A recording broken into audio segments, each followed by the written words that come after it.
Hi guys, and welcome to episode number 21 of Real Talk with Kelsey. I'm super excited to have you with me this morning, this evening, whenever you're watching this. I am super excited to have you joining me. Today's topic is something that was asked of me, in the beginning of when I started doing this, so about 7 or 8 months ago. And it was on the back burner. I knew I wanted to talk about it, but I just didn't know how to go about it. And now I feel like I have some kind of intuition and feel like I've received something from God that I can talk about this. And that is the life of a PK. PK, for anyone who doesn't know what that means, pastor's kid. So, life of a pastor's kid. And to be completely honest, I didn't even know where to begin with this because I grew up a pastor's kid. At first, I've talked about this in my testimony. I firstly grew up a youth pastor's kid. That was what I was born into. But eventually, my parents got sent out to plant a church in North Carolina. And that is where truly, I started to feel the weight of being a pastor's kid. And along with that weight came a lot of expectations, a lot of assumptions of what I was going to be, who I was going to be, the way I was going to act, and the way that my family life would be. And I wanted to start that off with this. So I remember growing up as a PK. I'm still a PK, still a pastor's kid. But I remember growing up and I remember not really understanding fully what this meant. That the title that I was given of that's the pastor's kid, that's one of the pastor's daughters, was something that I didn't realize had so much weight on it. And part of that was mostly just being a kid. I was 10 when we moved to North Carolina, and I don't really feel like I knew what it meant to be a pastor's kid yet, because before that point, yeah, I was the youth pastor's kid, but there wasn't as many expectations put on me. And I was also under the age of 10 doing so. So that was something that wasn't evident to me yet. It was there, but it was not evident to me yet. And it wasn't until we moved to North Carolina and I started hearing things said to me. I started to hear comments that people would say to my parents about us, about their children. And a lot of the times they were amazing. They were compliments. They were good things. But there's always those people that just, they mean well, but they are speaking,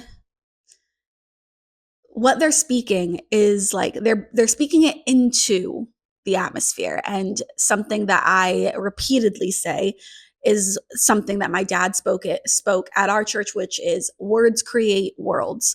So the words that these people were saying about us, the words that they were saying, oh, well, be careful, pastors' kids, that reputation. I've heard that so many times from others. Or I remember being in seventh grade, not high school, not an adult yet. I remember in seventh grade, I am 11 or 12 years old. And I remember someone finding out I was a pastor's kid and assuming that at 11 years old, I was going to be the girl that was going to be messing around with a bunch of guys.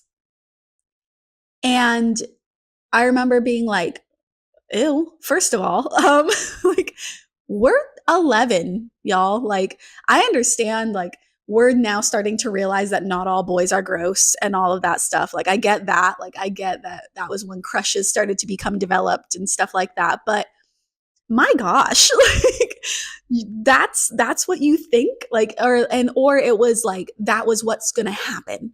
That's what she's going to turn into. By the time we get to high school, she's going to be that person. And I remember looking at them and literally to their face saying, okay, I'm going to be the exception because that's not going to happen. I'm not going to do that. I'm not going to be that way. And I wasn't that person. Me and my sisters have never been those people. And it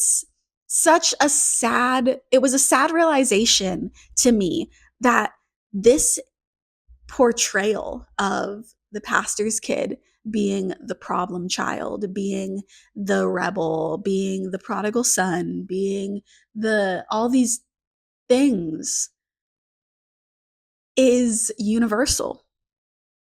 And it's not just the pastor's daughters, it's the pastor's sons.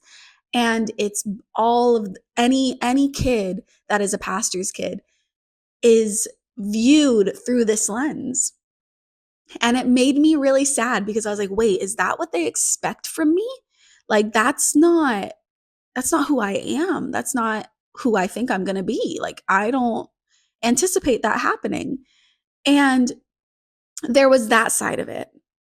There was also what I lived. And for me and my sisters personally, we did see a lot. We did go through a lot. We did learn a lot being pastors' kids.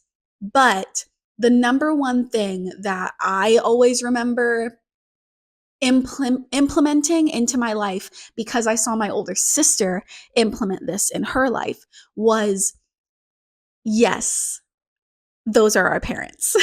Yes, that's our mom and dad up there that are up there on every Sunday and every Wednesday and at the prayer events and at the meetings and at all of the things. Yes, those are our parents.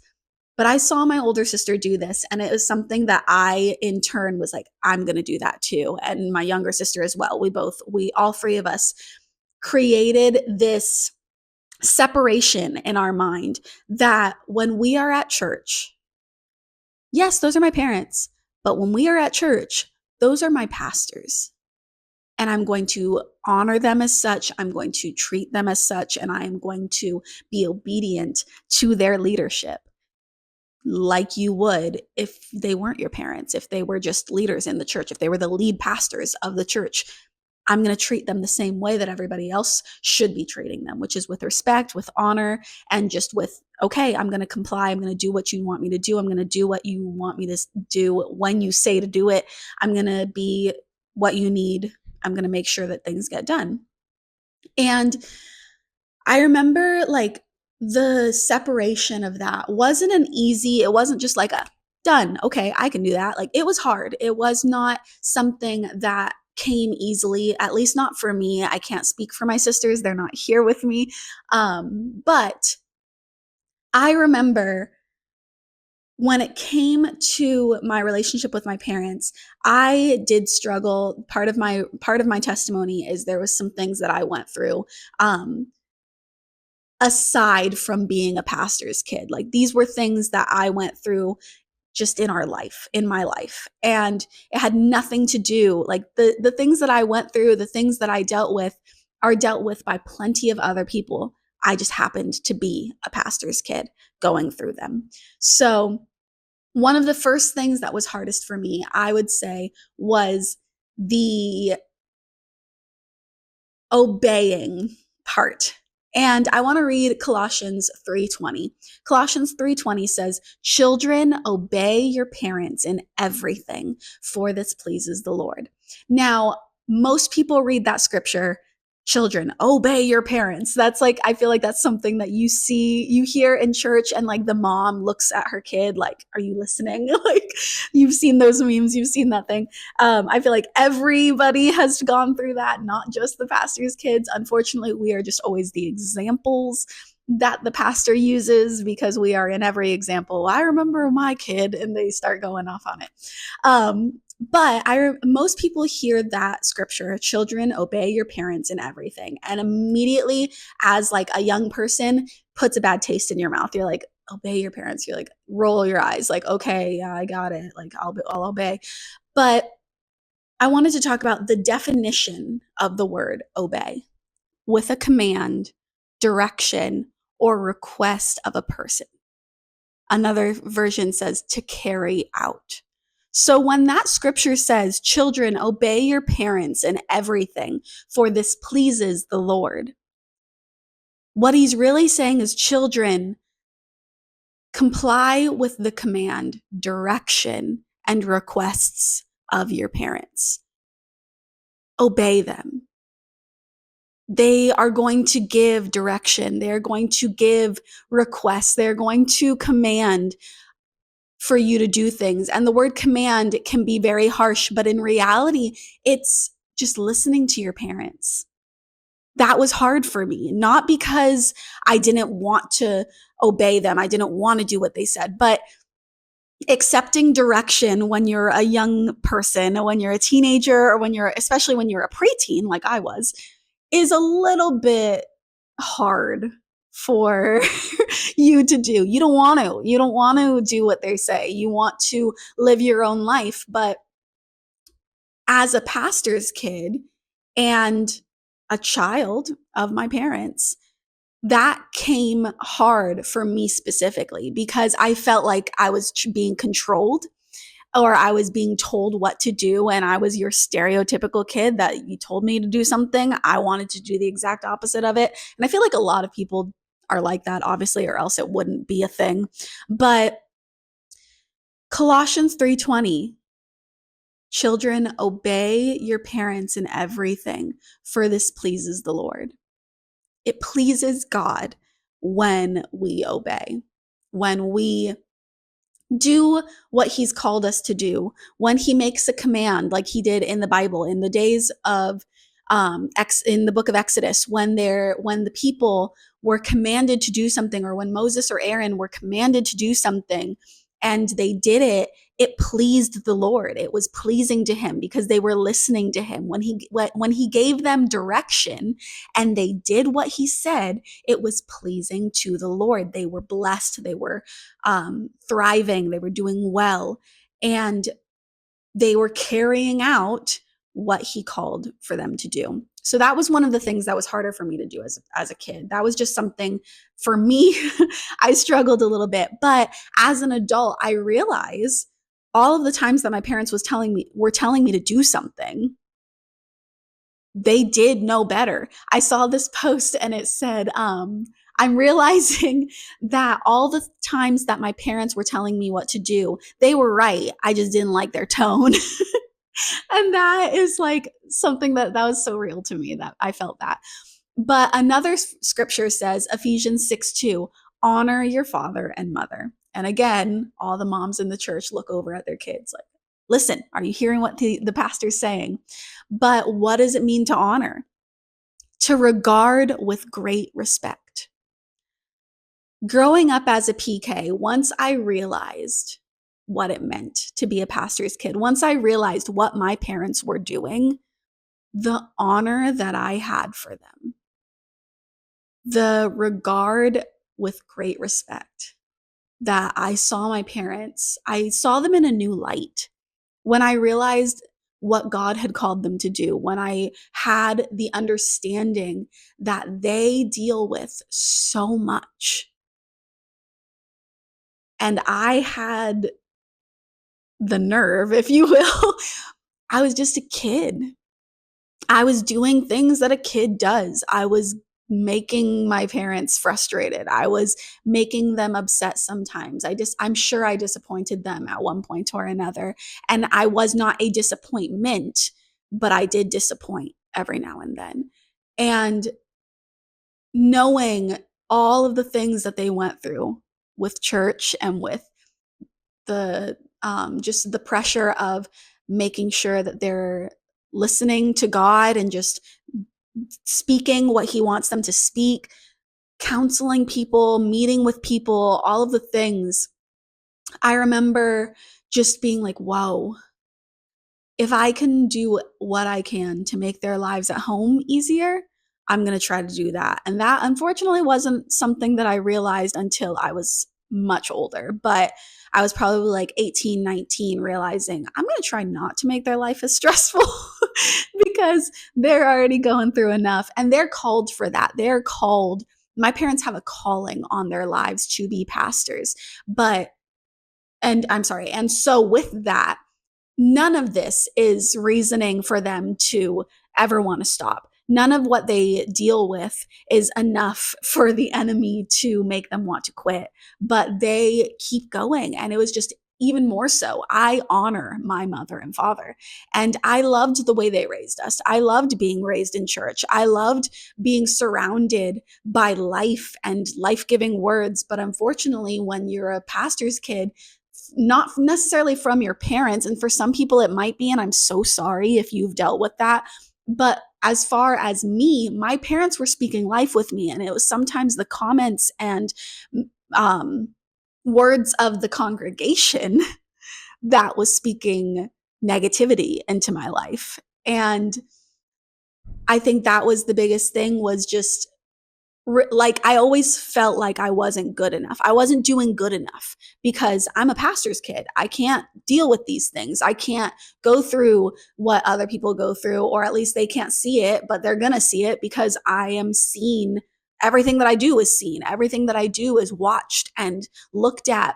And it's a lot of pressure for a teenager, a young adult, an adult, anyone, especially a child, to be put on such a high platform of, like, I felt like I was being watched from the minute we moved to North Carolina until even now. I feel like I'm watched. And a lot of it came down to, I'm just a kid. And I know that you want your kid, like, look, that's the pastor's daughter. Like, you want to be like her when you're older. You want to do what she's doing. Look, she's serving. She's doing this. And those are amazing things. Yes. And I'm so glad if I could be any kind of inspiration to your children, if you went to my parents' church or if you've ever known me, and I could be an inspiration to you of what you would like your kids to strive for, that's amazing. And it's not about me. It's what God's doing through me. But I was just a kid. I was going through so many things, and all the same things that other kids go through. And I was being held to a higher level of just people watching me. I felt like I was being dissected, if you will. I know me and my sisters have talked about a lot of these things, and it was hard, but I would do it all again in a heartbeat. I don't regret any part of my upbringing. And another question that someone asked me was, how did you manage sharing your parents? And for me, specifically, my parents did such an amazing job, amazing job balancing giving us the attention that we needed and loving on us and making sure that we felt seen, we felt heard, we felt like we were being given their time just as much as the time they were giving to others.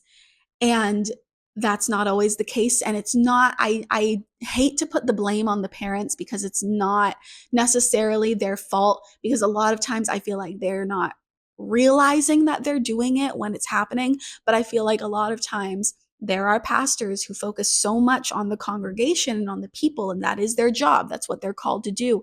But if they have children, a lot of times their children get kind of brushed to the side, like, oh, they'll do good, they'll figure it out. And your kids need discipleship too. Your kids need love too. Your kids need words of affirmation and words of encouragement, and they need to be spoken into as well. It's not just your church that needs that. Your kids need it. And I feel like that's so many times why so many kids do stray, pastors' kids do stray, or do go through some things and do get things wrong and do make mistakes, because they don't always they didn't always, I should say, they didn't always feel like they were given the time. They may not have been imparted into the way that others were being imparted into. My parents did such an amazing job with that. And I am a lucky daughter. And me and my sisters, we can all agree on this. Like, we felt loved. We felt seen at all times. My dad, I've said this before, I feel like, but if you haven't heard it, here you go. My dad, I remember vividly when I was a kid, if we needed to talk to my dad and he was talking to somebody or he was speaking with someone, we at any time could come up to him and say, excuse me. And he would look down, he'd look at the person and say, give me 1 minute. look directly at us and say, yes, yes, baby girl, what do you need? What's going on? You okay? Yeah, I'm okay. I just had a question. And we would ask him the question. Yes, that's my little girl voice. But we would ask him the question and he would answer us right then, right there. If he didn't know the answer, he's like, I'm not sure. Go find mommy. Go find mom and ask her. And we'd be like, okay. And we'd take off. And he'd look back at the person. He's like, so sorry. Like, what were we saying? And he would get back into the conversation. He made it a point that we were his priority. And that was something, when it came to sharing my parents, I knew I had to, and sometimes I didn't want to. I remember way too many times going to lunch on Sundays and looking forward to it. And this had nothing to do with who they were inviting or the people that came, nothing against them. I was just really looking forward to like lunch with my family and then finding out that they invited somebody and be like, okay. And realizing that there was going to be some time. Now I had to fellowship. Now I had to encourage if I needed to. I had to be careful of what I said, and not in a bad way. I was never saying anything bad, so don't take that wrong. But it was okay, church isn't over yet. And there were those moments, and it was very well known that we did have to share them. We had to share our parents. And it can be hard, but it's also, I loved seeing them. I loved seeing the fellowship that took place. I loved seeing when I did share my parents, I loved seeing them impart into others and listening and gleaning off of what they were saying to the other person. I may have taken something that they had said and been like, wow, like that spoke to me. So for me, when it came to sharing my parents, that is something that we have to do as pastors' kids. And it is something that I wish more people knew, that the pastors, or maybe the pastors, if the parents are listening, if you're a pastor and you're listening and you have kids, just make sure that you make time for them too. It can be so easy to get wrapped up in the bubble of, I'm doing what God's called me to do. I'm doing it and I'm doing great. And you are. I know you're doing amazing. And maybe you're struggling a little bit, but God, or not, or you never, I don't know the circumstances that you're in, but I would love to say you're doing great and you're doing amazing. But if you have kids, no matter the age, whether it's little ones, teenagers, preteens, young adults, make time for them. Make sure that they know that they are loved and they are seen and that you care about them too. It's not just the congregation or the people's salvation and lives with God that you care about their walks with God too. And that's not to say do not beat them over the head with the Bible, you will chase them away. But speak in love and parent. Just be a parent. When you're at my dad, when my parents were at home, my mom and dad, when they were at home, they were mom and dad. They didn't carry the pastorship over to our household and treat us like pastors. When we were at home, they were mom and dad. And did we get heavenly advice? Did we get godly advice? All the time. But they were still mom and dad. When we were at home, they were my parents. When we were at church, they did turn on that hat. They did switch hats and they did put on the hat of pastor. And it was when they put on those pastoral hats that I had to, as the child, realize, okay, now they're my pastor. Especially if you choose to stay in the church that your parents are pastoring. My dad gave us that choice. And that was something that I love my dad for. He told us at 18, when each of us turned 18, he had this conversation with us. At least I know he had it with me. I'm almost positive. I want to say I remember him having it with my older sister, and I'm sure he had it with my little sister.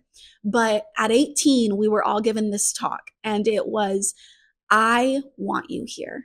I love having you serve and be a part of our church. But I understand that it could be hard for you to receive or feel like you can receive from me as the shepherd, as the leader, as the pastor of this church, because I'm your dad.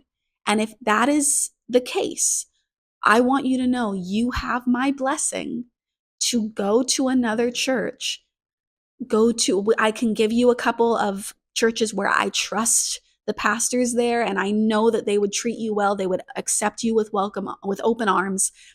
And his main concern was, I want you to be fed. I want you to grow spiritually, and I want you to feel like you can do that. And if that can't happen here because of the familiarity, that's a big one, of me being your dad, that's okay. I understand, and you have my permission to go and to see if there's another church that fits best for you. Now, all three of us said, no way, I'm not going anywhere. This is our church. You're my pastor. Because we had made that differentiation in our head, in our mind, and in our hearts. He was not only my dad, but my pastor. And I respected him as such. Now, that being said, as a PK, I got thrown into ministry at a younger age. I will say, I had to prove that I could do it. And I don't say that in like a, what do you mean prove yourself? Like it wasn't approving me. It was showing that I had the calling on my life to do certain things. When it came to certain areas, like for instance, okay, I'm a singer. I sing. And my dad knew this. My dad knew the talent that he heard from me, and he knew that I could sing. Because I was the pastor's kid, I wasn't just thrown into the worship team because I could sing. I had to audition. Like, I had to actually audition to be on our worship team. And two of the people that judged me were my older sister, my dad, and one other person that they entrusted to that knew music really well. And I was one of the people that auditioned. At 16, I auditioned to be on the worship team. And I think that's another thing, is to realize that we aren't always just thrown into ministry because we're the pastor's kids. We aren't just given titles because we're the pastor's kid. That's not always the case. A lot of times we want it. A lot of times that is the calling that God has put on our lives. It's not the calling of our parents. God put that calling on our lives. And that is something that I don't think a lot of people realize, is that we're not just doing it because we were thrown into it. So that was something that I auditioned for the worship team. Eventually my dad and my mom saw the promise and the calling on me and my younger sister and my older sister's lives. All three of us at one point or another were the youth leaders for our church. All three of us at one point or another were kids teachers. All three of us at one point or another were doing something within the church, ushering, leading worship, doing something, because my parents saw the calling on our lives and we wanted to be there. And now, with that being said, there was a lot of people that were older than us within each of those places. And that's another thing, is as a pastor's kid, I feel like it's easy for others to look at us and be like, we're in charge of something, and them say, oh, it's just because they're the pastor's kid. Like, I know more than them about this. How are they leading me? I'm older than them. I've been doing it for longer. I've been doing that, and such and such and such. And it's an ongoing battle when you're a younger person trying to lead older people. It's not always welcomed and it's not always accepted. And that is a hard thing to go through for me, not just as a pastor's kid. I'm sure that because that is just the truth of anybody who is leading within ministry and doing stuff within ministry. If you are younger than the people that you are over, there is always, when I say this, but I pray that it's not the truth, but usually there is always a couple of people, one, or there's a few that don't want to receive from you because you're younger. And I feel like that is added upon, if you want to add another notch to that, is when you're a pastor's kid. And I remember my dad always, like, whenever we would come to them and we'd be like, so-and-so is not listening to me and I'm pretty sure it's because I'm younger than them, and I'm not being rude. I'm not being mean. I'm showing that I know what I'm doing, and they still don't want to take it from me. Like, what do I do? And I remember my dad meeting with the leadership and talking about this, and how we should always be willing to submit to leadership, no matter who the person, no matter what the age, no matter what their sex, no matter what their ethnicity. It doesn't matter. You put your inner feelings aside. And I say all of those things just to cover all of them. Not for me, for us, for our church, we're a multicultural church. We didn't really have a lot of issues with that, except for the age and sometimes being in the Bible Belt, because we were in North Carolina, the sex. Because I was a girl and only that, a young woman leading something, it wasn't always accepted well with certain people. And he read out this scripture. And actually, at one point in time, when my older sister was leading the youth, this was the name of our youth group, was 412. And it comes from 1 Timothy 4:12, where it says, "Don't let anyone think less of you because you are young. Be an example to all believers in what you say, in the way you live, in your love, your faith, and your purity." And that was spoken over our congregation. And from that point on, our leadership. And from that point on, things went way smoother. I can't say they were always perfect, because they weren't. There was going to be moments where it wasn't accepted well, what I was saying, or there was new people that were joining, all the things that coincide with leadership and being in a leadership role. And that can be in the professional world or the spiritual world. It doesn't matter. But for ministry, any part of it. But I held on to that, because a lot of times I go into places and I am the younger person. I am the younger of the leaders, or I am doing something and being put in places and in positions where I'm younger than some of the other people, and I'm having to tell them what to do. And I remind myself daily of 1 Timothy 4:12, and because it's, don't let anyone think less of you because you're young. Don't let anyone think less of you because you're a pastor's kid. Let anyone think less of you because you are a woman, or because you're a young man, or because, like, it doesn't matter. Don't let anyone think less of you. Be an example to all believers. He doesn't say be an example to all believers your age. He says be an example to all believers. He doesn't say be an example to all PKs. It was in general. And that carried me through a lot of that, because it was hard to be a pastor's kid and a young girl and be thrown into leadership. And that was just something that I felt like was difficult to navigate. But I know I'm not the only one that goes through these things. I know I am not the only pastor's kid who has dealt with something along the lines of this. And because of that, I actually asked a couple of my friends and family members, or people that I knew who are also PKs, that I asked them this question: what are some things that they wish more people knew about when it comes to what it's like to be a pastor's kid? And these are some of the things they said. So I'm going to read through one at a time, and I might add my 2 cents on some of them, but I love what they said. One of my friends said, "We don't have to follow in our parents' footsteps. As a PK, we're chasing the gifts God has for us. Yes, that may end up looking very much like our parents, but we have a calling too." And that is all of these, I literally was go off, yes, I feel these things, because, for instance, this first one, I can't tell you how many times we have been told, me and my sister specifically, we have been told, "Oh, are you going to be a pastor's wife one day like your mom? Or are you going to be a pastor? Are you going to be a preacher? Are you going to be an evangelist like your dad?" And all of us being like, "I don't know." I don't know. Some of it, for me, I do speak, and I do have that calling on me to speak and to preach and to do travel and do these things.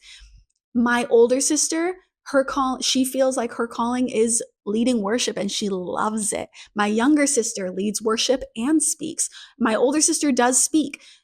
All of us have different callings on our lives, though. My older sister isn't going to be doing some of the things that I'm doing. Some of the things I'm doing aren't going to be what my little sister does. My little sister is going to do things that neither me or my older sister want to do. It's what God has called on us. We have a calling too, and it does not have to be our parents' calling. We do not have to be pastors just because our parents were pastors. And I feel that because I wish more people knew that we have a calling on our lives too. And just because it may not always be the same as our parents doesn't make it any less important. So that one I love. Another friend said, "We see a lot, we hear a lot, and although we may not know everything, we do see the way things affect our parents, and it takes a toll on us too." Now, I want to expand on this one just a little bit because I feel like, yes, all of this, yes. But I won't say that our parents never take it out on us. That's not a thing. Not for me and my sisters, anyways. My parents actually never told us what people were going through at church. Unless we found out about it because the person chose to share with us, which as we got older, sometimes that happened. Sometimes young women or young men would come to me and my siblings and my in-laws as well, my brother-in-laws now as well too. And although sometimes we would get told from them, it never came from my parents. And I commend pastors because I know so many times there are so many things that are going through your head. And I know for my family and I've heard a pastor say this once, I don't tell my kids what you guys are going through. I don't tell my family what you are telling me because I never want someone to look at others in a different light just because of something that was said to me or admitted to me in the privacy of my office. And that is such an amazing and powerful concept. Is we did see a lot. We heard a lot. We've been around a lot, and you may not have thought we were listening, you may not have thought we were paying attention, or maybe we wouldn't have understood, but we do see and hear a lot of things. And it not only takes a toll on us when we hear certain things, it takes a toll on our parents, and we see that. And I remember just being like, gosh, like I know how stressful that can be. I know how hard it can be to have to feel like I have to help lead these people. I just got finished reading the book of Exodus. I'm going through the chronological Bible, and I just finished Deuteronomy. So I finished Exodus a little bit ago. But there's there was so many times where I was like, these stupid people, like I was getting so mad at the people that were in the desert with Moses. And oh, Lord Jesus, I cannot imagine the toll that it takes on leaders, that it takes on pastors. Because Moses was their pastor, essentially. He was their leader. He was the pastor of that congregation. And just reading about that and then thinking about nowadays and the things that pastors go through and the things that pastors hear and the things that pastors have to navigate and the things that they have to help with, like healing people. And it's not coming from them. It's coming from God who is using them. But my gosh, I cannot imagine. And that was part of the reason why I actually said I never wanted to be a pastor because of the things that I saw and the toll that I would see that it would take on other pastors and their families. And it was just a lot. And so it does take a toll on us kids as well. And it's not fair to us and it's not fair to our parents, but it is the calling that we have been called to do. And so I do agree with that, but it can be hard. It can be hard to see all the things that we've seen. Now, the next one is, this person said, how hard it is sometimes for us to stay the course and stay faithful because of all that we go through and all that we see. And these were different people. So none of these are the same person. And when you have a PK that grows up to serve, it's really through the grace of God and some amazing balancing of parenting, because it's just as easy for us to fall away as it is for you, as it is for other people. That one was like, yeah, for 100 million%, I agree with that. I know for me, I can only speak for myself. I can't speak on these people's experiences because I don't know everything about what they've experienced. But it's so hard sometimes for pastors' kids to stay the course and to stay faithful and to stay serving and to stay in the lane of a believer and in the lane of walking with Christ because of the things that we see. I know that there are some people who, for sure, I know for a fact, have seen so many things that was part of the reason why they were turned off from the church. They didn't want to be a part of the church anymore. They didn't want to serve God anymore because they saw too much. And that's not my case. That's not this person's case. It's just other people. I've seen it. And I know for a fact that it was them seeing too much in the church. And I don't say that to say that them falling away makes it right or that makes it okay, because it doesn't. But if anything, that should give people more of a view of, wow, like it makes sense that there's so many issues with certain people because they've seen so much and they never talked about it. They never met with someone, they never met with their parents or with others that could understand what they were dealing with to help them keep the course, you know? And I know that I know this part from personal experience, the part where this person said, it's real. When you see a PK that grows up to serve and continues to serve and is like stayed the course, it is grace. It is the grace of God and an amazing balancing act of parenting, because it is just as easy for us to fall away. I say that because there has been so many times, me and my husband, both our families, his family grew up in ministry. He was a I call him a GPK because he was a what is it? Yeah. His grandpa was a pastor, so he was a grandparents pastor's kid. I don't know how I said it. How did I say it? Anyways, his grandfather was a pastor. And so he grew up in church all his life, and his parents are in leadership. His parents are ministers and they travel and they do speak at plenty of places. They're evangelists. That's the word I was looking for. And they go from place to place and they did events and stuff. So his whole family grew up in church and grew up serving God. And then I was a pastor's kid and I grew up serving God. I did fall away. I did have issues that I went through because of choices that I made. But I knew, because I've heard it from both of us, people telling our parents, how did you do it?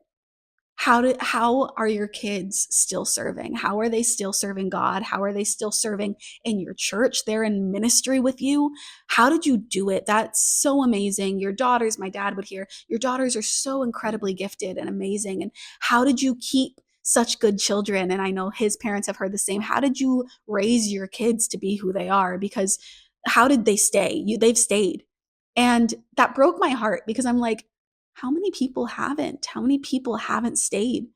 And it's for this exact reason. It's sometimes they've seen too much, they've heard too much, they've seen people do their parents wrong or do the church wrong. And it's just like it leaves a bitter taste in their mouth that they can't seem to get rid of. And then they end up leaving the church, and then they end up leaving God, and then they end up going down a path that they shouldn't be down. And it's all due to them not keeping that relationship with God and nurturing their relationship with God, and instead just focusing on everyone else and everything else that their parents are doing and everything else that the church is doing.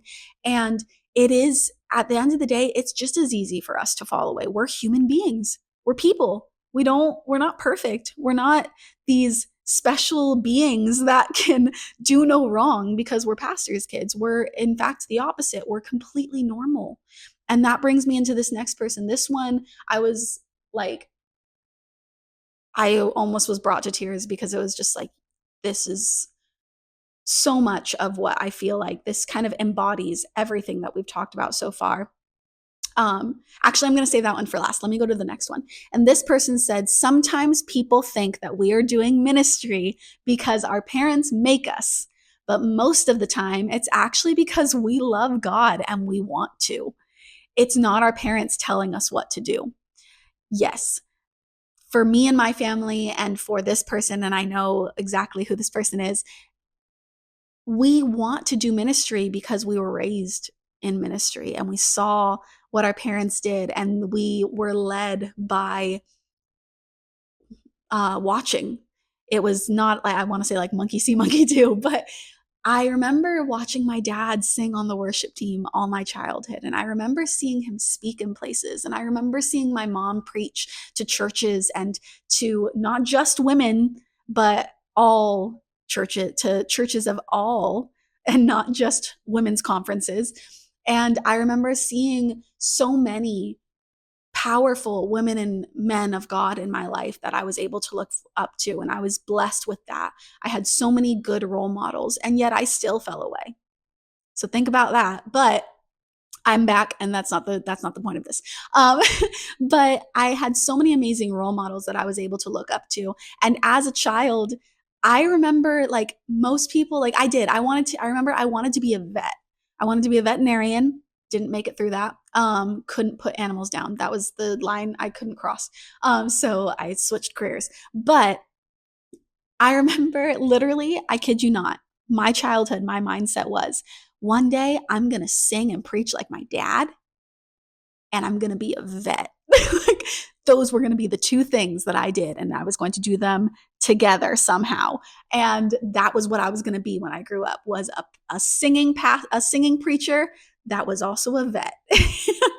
I think that is the funniest thing, but it's just like, tell me a PK without telling me you're a PK. Like, those are some of the things that I remember. I thought this was the cutest thing because it's the most amazing thing that I've ever seen, because I love it so much. My husband, when he was a kid, him and his brother, Ricky, and who's a pastor now, by the way, Pastor Ricky, him and my husband, when they were kids, they're boys, they had Legos, which is great. They would create stages with their Legos and put their little Lego people on the stage and have them preaching to the other little Lego people in the crowd.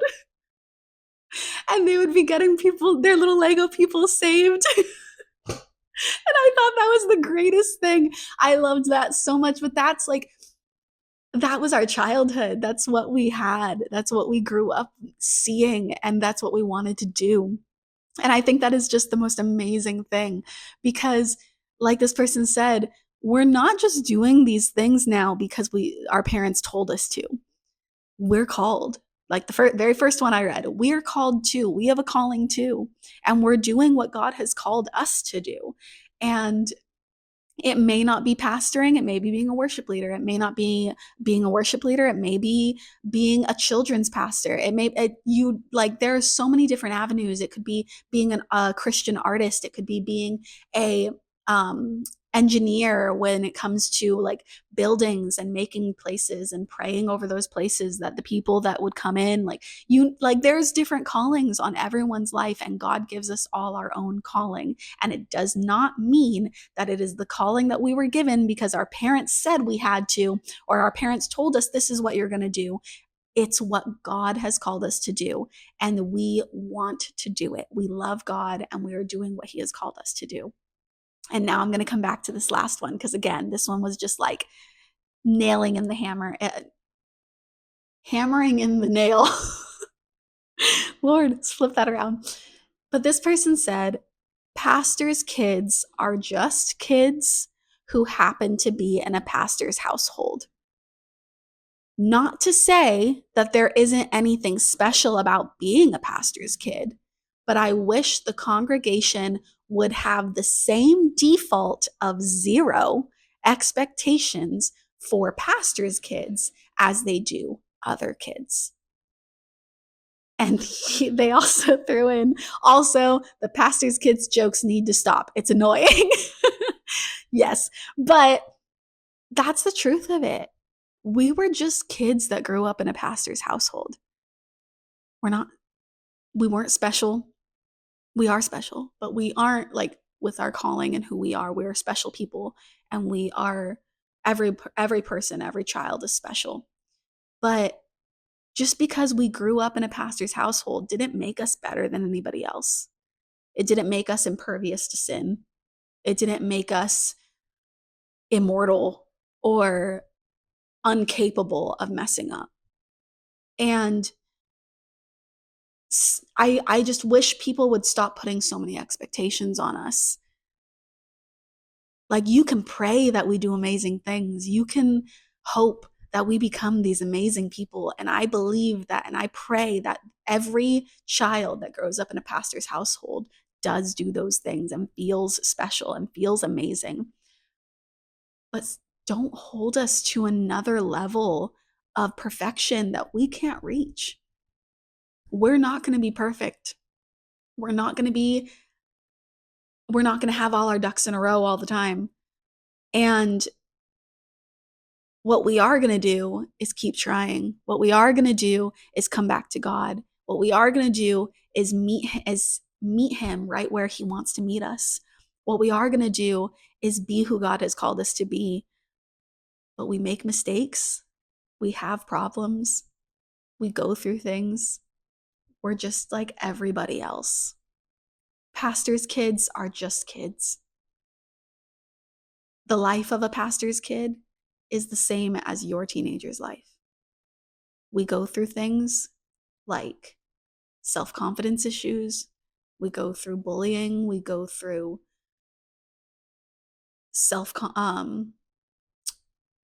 we're self-condescending. We don't always love what we do. We judge ourselves way too harshly because of the pedestal that we're put on. And we're watched so carefully. And the thing is, it's not, someone said this as well, and I'm going to actually read this because they did mention this, and I want to say that, is that right here. She said, I always heard pastors' kids are the worst, but I've come to realize that's a facade that people try to say to make themselves feel better about their kids. Because in actuality, we're just under the magnifying glass. So everyone gets to see what we do, and everything we do is exposed, while everyone else's kids get to shove their stuff under, sweep it under the rug, and instead they're throwing stones at the glass house. And I think that I feel like that is so true, because just because we're the pastor's kids, what we go through is seen by everybody because everyone's watching us. They're not worried about what the other kids are doing so much. And me and someone else could have gone through the same exact thing, but because I'm a pastor's kid or because I was raised in church, I should have known better and I shouldn't have gone through that. And that's not fair.